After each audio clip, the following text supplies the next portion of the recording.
Good. Good. So when you guys watch back the tape as a team on Sunday, where are the defensive issues right now? It was just really us not being us, for real.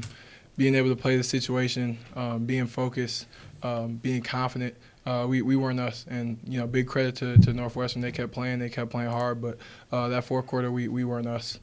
So this week is a really big focus on getting back to us, getting back to executing at a high level.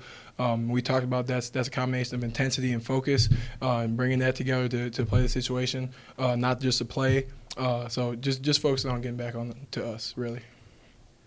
Mentally, how do you get over a situation like that? I mean, is it flush it away, or just use it as motivation? Yeah, just respond. It doesn't matter every week. Like I said last week, it's just a result. And the result that's just data. So we're gonna pull data from every single game, whether it's a win or a loss, and we're gonna come back and get better the next week. So whether it's a win or a loss, like I said, we kind of treat it the same way in this program. It's a learning opportunity. So it's not different from any other week. Louisiana has a pretty diverse and efficient run game. What type of challenges do they present this week?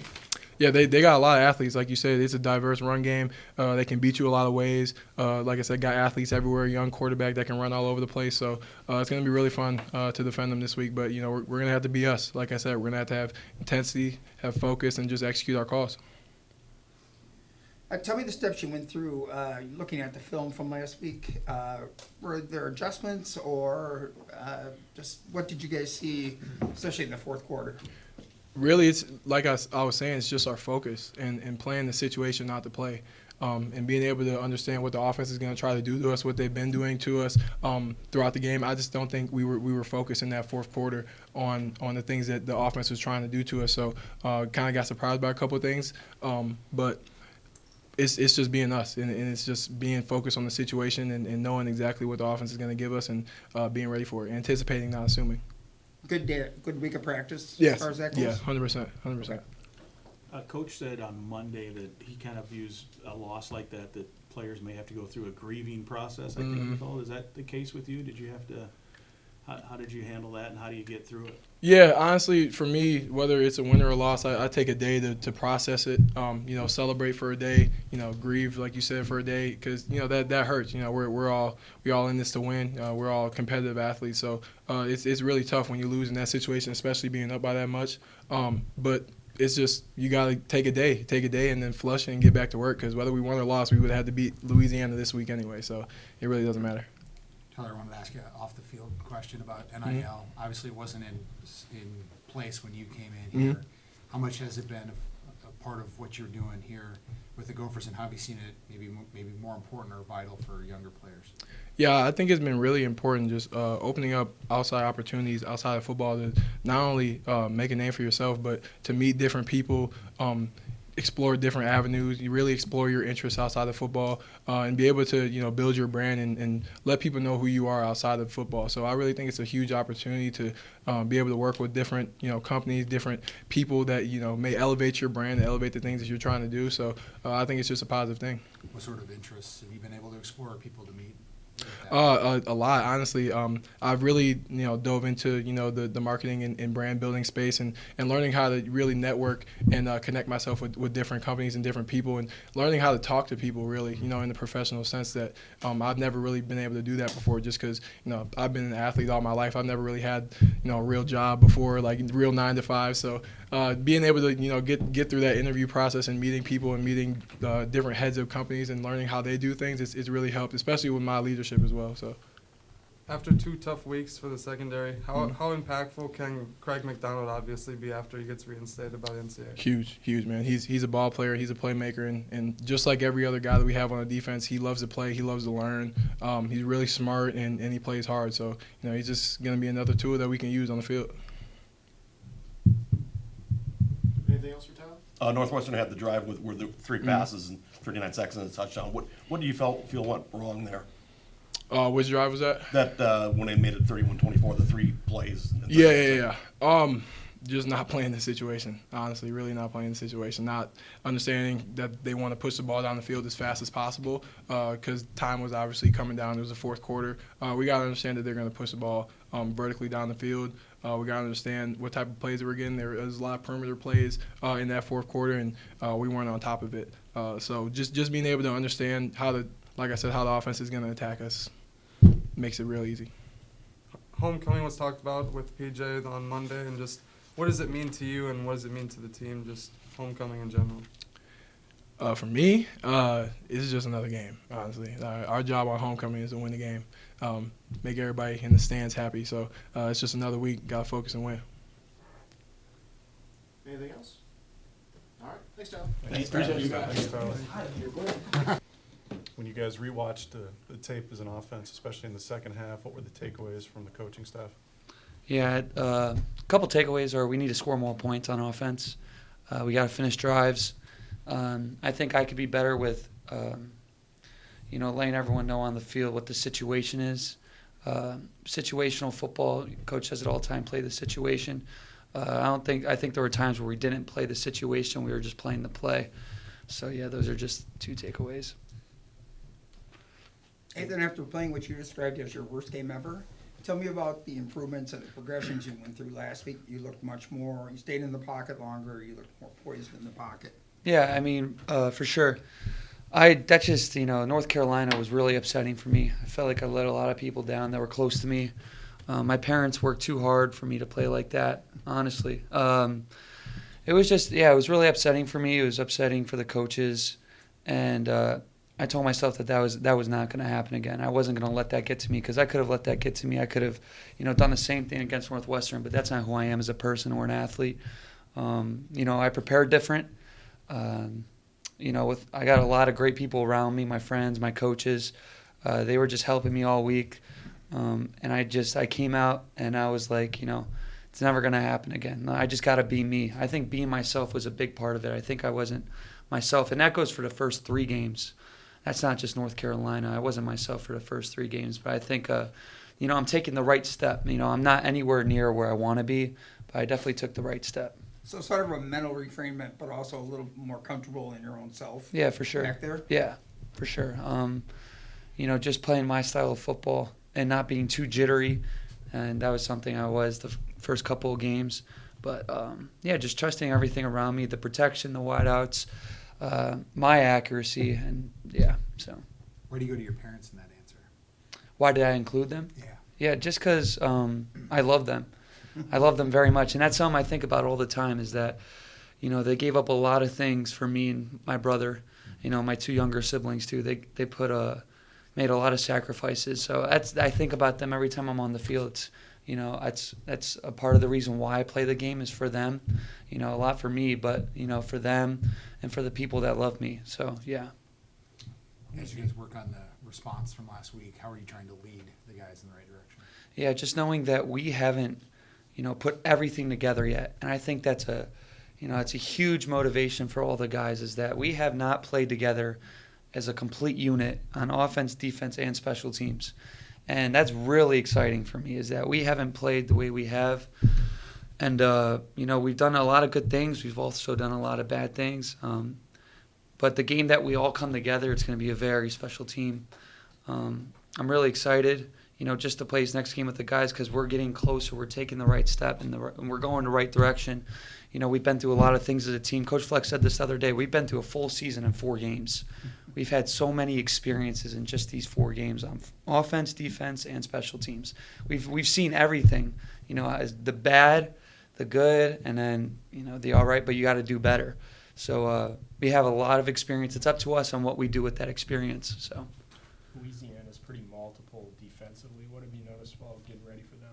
Yeah, they like to do things. They like to disguise a lot of things. They'll move their front. They play 3 down and 4 down. Play some zone. They play some man. I think they're really athletic. I think they're the really athletic group of guys. They got the highest graded linebacker in the nation. So, they're very disciplined. They're going to be where they have to be, really athletic. So I'm excited to play them. They lead Louisiana's defense is number 1 in college football in sacks. How important is it for you and the center to get on the same page in protection calls? Yeah, it's just exactly like you said, just be on the same page. Trust the protection. That really falls on me. Watching film with the offensive line, do that every week. but me just trusting everything, me making the right call, me declaring a 3 down from a 4 down front, because they'll make a lot of things seem like a 3 down front, but it's really a 4 down front. And just communication, I think that's very important. Communicating with the whole offensive line, not just the center, because the guards and the tackles need to know what I'm calling to. So it's really just communication. I think that's really important in terms of me and Nathan, and then the guys around me. Speaking of offensive linemen, how have you seen Quinn this year and kind of his leadership and his kind of bookend nature and tackle? Yeah, Quinn is a very unique personality. He's a very good individual. He just got a big heart. He's really funny, and he leads with his personality. And that's something I really like about him, is that he knows when it's time to get down to work and then when it's time to have fun. And I think that's a great quality in a leader, and he has that quality. And he's very vocal with the guys. He says it how it is. He doesn't care about anybody's opinions. He says it exactly how it is. If we need to get better, he's going to say it. If if we're looking good, he's still going to find something to get better at. So I love his leadership style. When you went up 31-10 on Northwestern, was there a bit of an exhale by the team, did you feel? No. I just feel like I said before, that we just did not play the situation. And that ultimately falls on me. Everyone around me needs to know the situation too, not just myself. And that has something to do with communication. I didn't communicate as well as I should have. There were a couple of situations at the end of the game where I felt like if I was better prepared, I could have let the guys know, communicated better. But it's ultimately a learning lesson. They're all learning lessons, but I wouldn't say there was an exhale by the team at all. That's not who we are. It's not who we are as a program. We didn't finish strong. So. I wanted to ask you off the field question. How has IFA helped you with NIL? Good.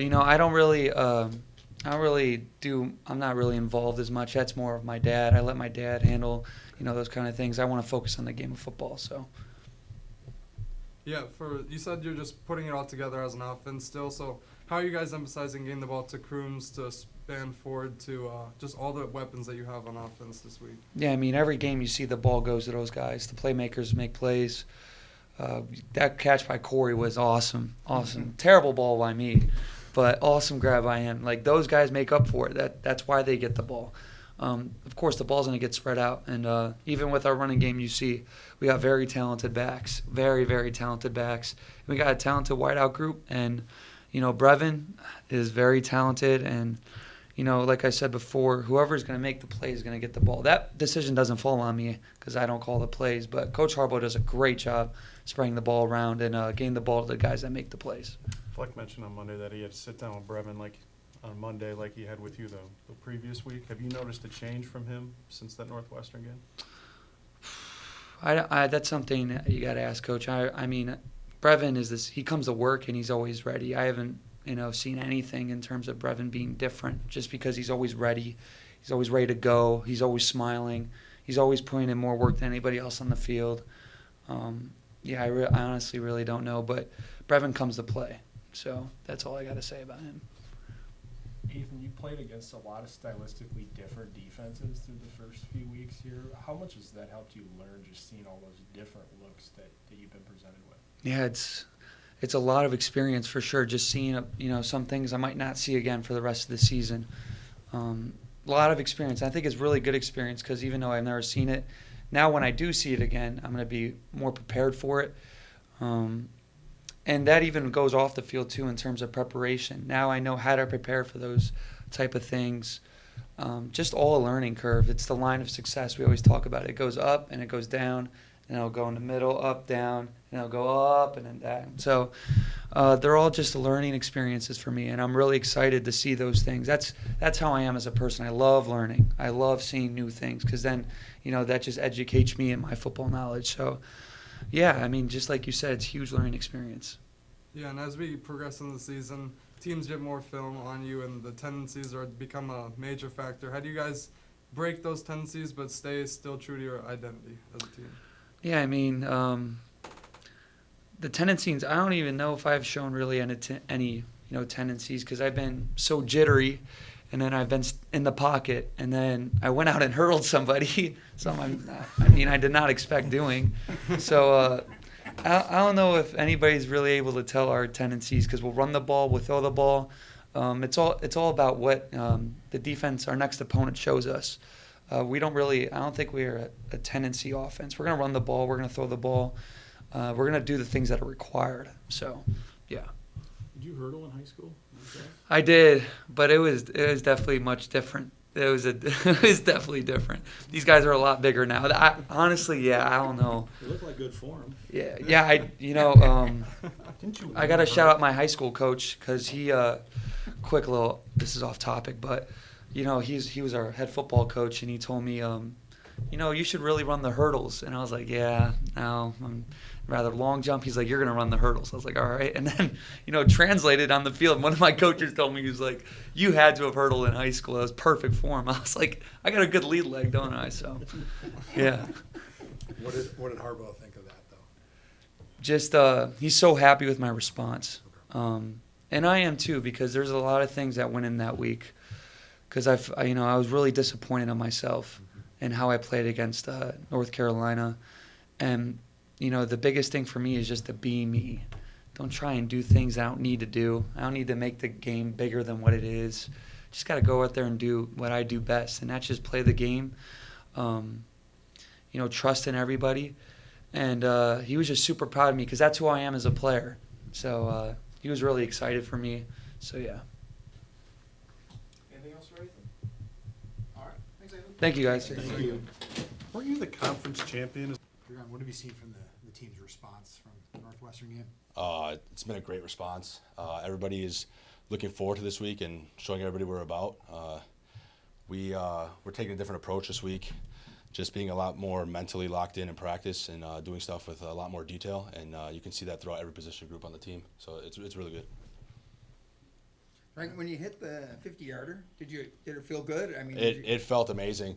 But when I looked up, it was like missing right, kind of. It was like at the right upright, and then started moving in. I went in, thankfully. So shout out Croft, shout out Brady, and the whole O-line and tight ends up top who blocked for me. So we're able to get it done. Were you expecting to get in late in the game there when they got it? Yeah, but Coach Fleck has a lot of situations going on through his head. I trust him with whatever decision he wants to make. You think the decision he made, down the ball to 2, down the ball to 1, make him go 98, 99 yards, and how much time was left. So it was a good decision, just didn't work out, but we'll get it fixed. What do you think has led to you being so consistent through the first 4 games, and as really your first 4 games as the place kicker? I think it's just the trust I have in Crawford and Brady. I've been working with them for 4 years now, and having Trickett last year, being able to develop me into the place kicker I am now, I think it's just all about trust, because I don't really have to worry about much except my mechanics, because I know Croft's going to get it down, and I know Brady's going to get the snap back there. So it's just a trust factor that's really helping me be successful right now, and let's continue it. How would you describe Crawford's personality? Outgoing, amazing. There's so many words to describe him. He's a great teammate. He's a leader. You don't really see that from a specialist room, I guess. But Croft's really one of those guys who brings the whole team together. Everybody's asking questions about Australia and stuff, and he loves answering that kind of stuff. So I describe him as a leader, really good leader. And it helps that he's 40 years old, 30 years old, whatever he is. So, yeah. Did you meet his parents when they were here? I did, and it was nice to meet them because we're always on FaceTime talking about stuff. So it's finally nice to meet them in person.